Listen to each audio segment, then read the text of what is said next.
എല്ലാവർക്കും നമസ്കാരം. ഇന്ന് നമ്മൾ ചെയ്യുന്നത് മട്ടൻ ബിരിയാണി റെസിപ്പിയാണ്. എളുപ്പത്തിൽ തയ്യാറാക്കിയെടുക്കാൻ പറ്റുന്ന ബസ്മതി അരി യൂസ് ചെയ്തിട്ടുള്ള മട്ടൻ ബിരിയാണി റെസിപ്പിയാണ്. എങ്ങനെയാണ് ചെയ്യുന്നതെന്ന് നോക്കാം. ഈ ഒരു ബിരിയാണിക്ക് വേണ്ടി 1/2 കിലോ മട്ടനാണ് എടുത്തിട്ടുള്ളത്. വലിയ കഷ്ണങ്ങളാക്കി മുറിച്ച് മട്ടൻ ആദ്യം ഒന്ന് വേവിച്ചെടുക്കണം. സ്ലോ കുക്കാണ് ചെയ്തെടുക്കേണ്ടത്. നന്നായി കഴുകി വൃത്തിയാക്കിയതിന് ശേഷം ഒരു കുക്കറിലേക്ക് ഇട്ട് കൊടുക്കാം. ഒരു പകുതി ചെറുനാരങ്ങ നീര് ചേർത്ത് കൊടുക്കാം.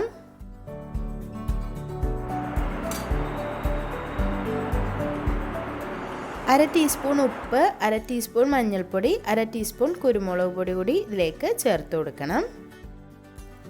10 വെളുത്തുള്ളി, 1 ഇഞ്ച് കനത്തിലുള്ള ഇഞ്ചി, 1 ടീസ്പൂൺ കുരുമുളക്, 1 ടീസ്പൂൺ പെരിഞ്ജീരകം അല്ലെങ്കിൽ വലിയ ജീരകം, ഒരു 5 മുതൽ 7 എണ്ണം വരെ ചെറിയുള്ളി മിക്സിയുടെ ചെറിയ ജാറിലോ അല്ലെങ്കിൽ ഒരു കല്ലിലോ ഇട്ട് ചതച്ചെടുക്കാം.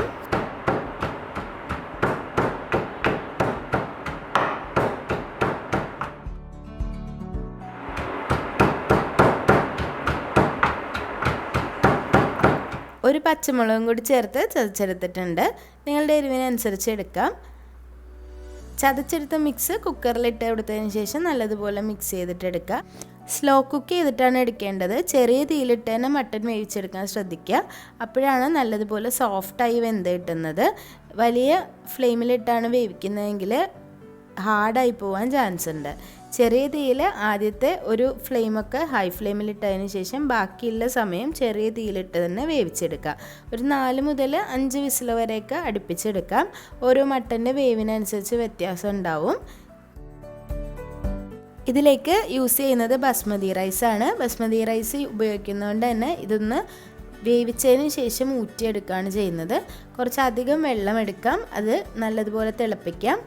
ഇതിലേക്ക് ഹോൾ സ്പൈസസ് പട്ട, ഗ്രാമ്പു, ഏലക്കായ, ജാതിപത്രി ചേർത്ത് കൊടുക്കാം. ആവശ്യത്തിനുള്ള ഉപ്പ് കൂടി ചേർത്ത് കൊടുക്കണം. നന്നായി തിളച്ചതിന് ശേഷം 2 കപ്പ് ബസ്മതി അരി നല്ലതുപോലെ കഴുകി ഇതിലേക്ക് ഇട്ട് കൊടുക്കാം. തിളച്ചതിന് ശേഷം മാത്രം അരി ഇട്ട് കൊടുക്കണം. ഒരു 10-15 മിനിറ്റ് കുതിർത്തി വയ്ക്കണമെങ്കിൽ അങ്ങനെ ചെയ്യാം. കുതിർത്തിയില്ലെങ്കിലും കുഴപ്പമൊന്നുമില്ല. ഒരു തണ്ട് കറിവേപ്പില കൂടി ഇതിലേക്ക് ചേർത്തിട്ടുണ്ട്. ചോറിന് നല്ലൊരു ഫ്ലേവർ കിട്ടാൻ ഇത് ഹെൽപ്പ് ചെയ്യും.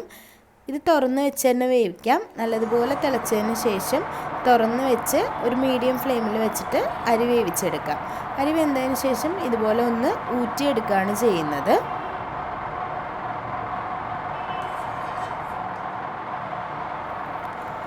ബിരിയാണി ഏത് പാത്രത്തിലാണോ ദമ്മിടുക ആ പാത്രം എടുക്കാം. ഇതിലാണ് നമ്മൾ മസാല തയ്യാറാക്കാൻ പോകുന്നത്. അതിലേക്ക് 2 ടേബിൾ സ്പൂൺ വെളിച്ചെണ്ണ ഒഴിച്ചു കൊടുക്കാം. 1 ടീസ്പൂൺ പശുവിൻ നെയ്യും കൂടി ചേർത്ത് കൊടുക്കാം. ഇതിലേക്കൊരു 2 വലിയ സവാള ചെറുതായി മുറിച്ചത് ചേർത്ത് കൊടുക്കാം.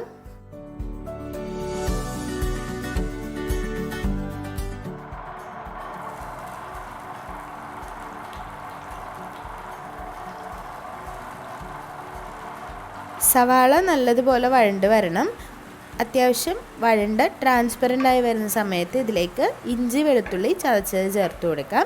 1 ടേബിൾ സ്പൂണാണ് ഇഞ്ചി വെളുത്തുള്ളി ചതച്ചത് ചേർത്ത് കൊടുക്കുന്നത്.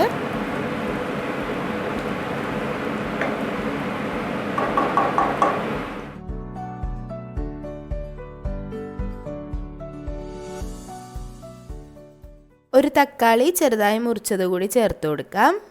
നല്ലതുപോലെ ഇളക്കി ചേർത്തെടുക്കാം. തക്കാളി നല്ലതുപോലെ വെന്ത് വരണം.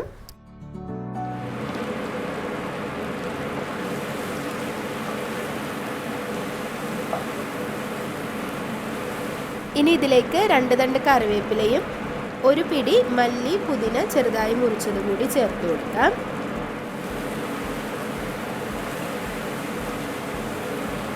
ഇനി ഇതിലേക്ക് 2 ടേബിൾ സ്പൂൺ അധികം പുളിയില്ലാത്ത തൈര് ചേർത്ത് കൊടുക്കാം.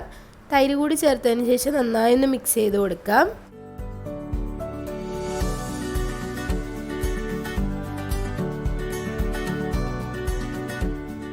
ഇനി ഇതിലേക്ക് ആവശ്യത്തിന് പൊടികൾ ചേർക്കാം. 1/4 ടീസ്പൂൺ മഞ്ഞൾപ്പൊടി, 1/2 ടീസ്പൂൺ ഉപ്പ്, 1/2 ടീസ്പൂൺ മുളക് പൊടി, 1/2 ടീസ്പൂൺ മല്ലിപ്പൊടി, 1 ടീസ്പൂൺ ഏതെങ്കിലും ഒരു മസാലപ്പൊടി, ഗരം മസാലപ്പൊടി ചേർക്കാം. അതല്ലാന്നുണ്ടെങ്കിൽ ബിരിയാണി മസാലപ്പൊടി ചേർക്കാം. അല്ലെങ്കിൽ മീറ്റ് മസാലയും ചേർക്കാം. നമ്മളിതിൽ ചേർക്കുന്ന മസാലപ്പൊടികളുടെ അളവ് കുറവാണ്. അതുകൊണ്ട് തന്നെ ആ ഒരു മസാലപ്പൊടികളുടെ കുത്ത് ഈ മസാലയ്ക്ക് കാണില്ല. മറിച്ച് ആ ഒരു മട്ടൻ്റെ സ്റ്റോക്കിൻ്റെ ടേസ്റ്റും ആ ഒരു മട്ടൻ്റെ ടേസ്റ്റുമാണ് ഇതിൽ മുന്തി നിൽക്കേണ്ടത്. അപ്പോഴാണ് ബിരിയാണിക്ക് നല്ല ടേസ്റ്റ് ഉണ്ടാവുന്നത്. ഇനി ഇതിലേക്ക് വേവിച്ച് വെച്ചിട്ടുള്ള മട്ടൻ ചേർത്ത് കൊടുക്കാം. മട്ടൻ വെന്ത് വരുമ്പോഴേക്കും നല്ല ടെൻഡർ ആൻഡ് ജ്യൂസി ആയിട്ടാണ് ചെറിയ തീയിൽ കിടന്ന് വെന്തിട്ടുണ്ടാവുക. മട്ടൻ വേവിച്ച കുക്കറിൽ ചിലപ്പോൾ വെള്ളം ഉണ്ടാവില്ല. അങ്ങനെയാണെങ്കിൽ ഒരു 1/2 കപ്പ് വെള്ളം അതിലൊഴിച്ച് ഒന്ന് ചൂടാക്കിയതിന് ശേഷം ഇതിലേക്ക് ഒഴിച്ചു കൊടുക്കണം. വെള്ളം ചേർക്കാതെ ചെറിയ തീയിൽ സ്ലോ കുക്ക് ചെയ്തെടുക്കുന്ന മട്ടനിൽ വെള്ളം ഉണ്ടാവില്ല. അപ്പോൾ കുക്കറിൽ കുറച്ച് വെള്ളം കൂടി ചേർത്ത് തിളപ്പിച്ചതിന് ശേഷം ഇതിലേക്ക് ഒഴിച്ചു കൊടുക്കാം.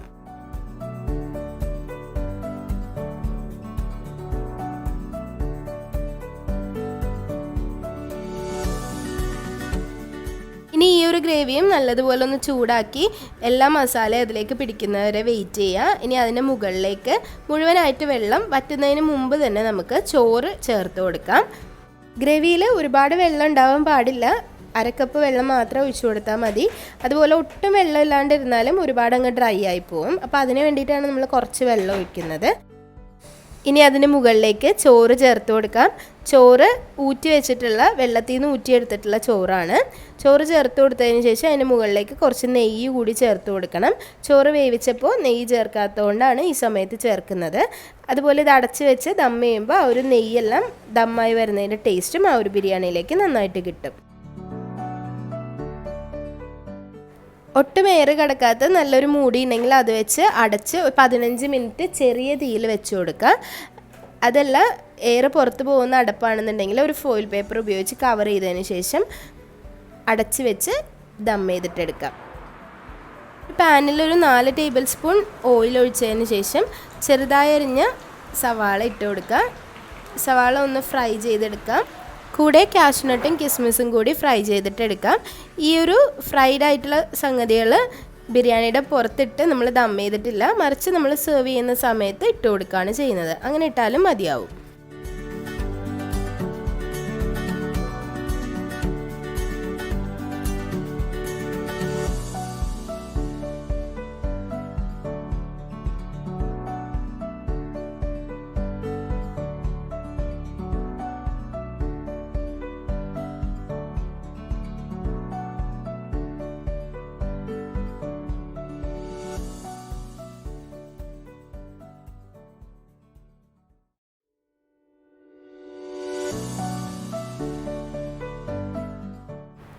പതിനഞ്ച് മിനിറ്റ് ചെറിയ തീയിൽ ദം ചെയ്ത് വെച്ചതിന് ശേഷം കുറച്ച് നേരം കൂടി കഴിഞ്ഞിട്ടാണ് ബിരിയാണി എടുക്കേണ്ടത്.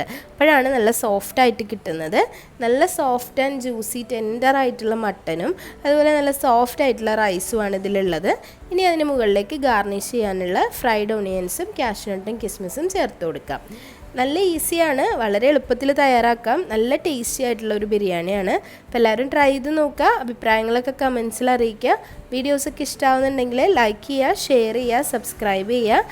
അതുപോലെ ഈ ഒരു ബിരിയാണിയുടെ 1 kg വരുന്ന മട്ടൻ്റെ അളവുകളാണ് താഴെ ഡിസ്ക്രിപ്ഷൻ ബോക്സിൽ കൊടുത്തിട്ടുള്ളത്. അപ്പോൾ എല്ലാവരും ട്രൈ ചെയ്ത് നോക്കിയിട്ട് അഭിപ്രായങ്ങൾ അറിയിക്കുക. ഇനിയും നല്ല നല്ല റെസിപ്പികളായിട്ട് വരുന്നതായിരിക്കും. അതുവരേക്കും താങ്ക് യു.